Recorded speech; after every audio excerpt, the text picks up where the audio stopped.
Merhabalar. Мен сендерге газеттерді бояуға көрсетемін. Ол үшін бізге не қажет?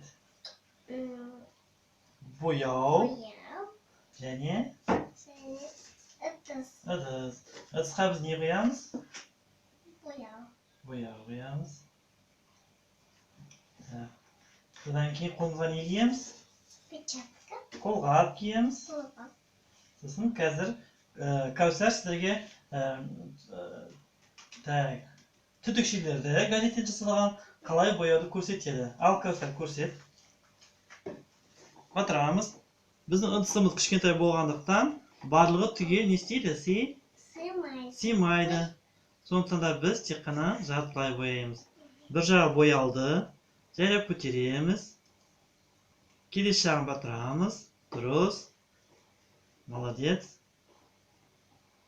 Сосын көтереміз, жайлап көтер. Дұрыс.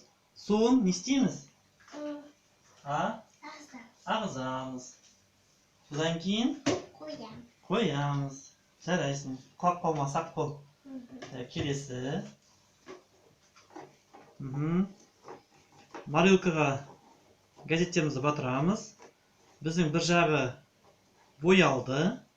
Енді жайлап көтерді, келесі жағын ауыстыр. Молодец. Өйткені егер үлкен ыдыс болса, гүл салатының астына қоятын. Үлкен ыдысқа құюға болады. Біз ондай ыдысымыз қазір біздің қолымызда жоқ, ортасын боя.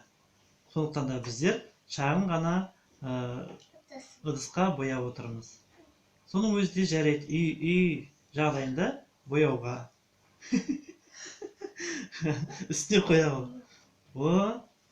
Молодец. Кәусар, саған көп рахмет. Бізге көмектескеніңе. Енді барлығына сау болды. Сау бол. Сау болыңыздар.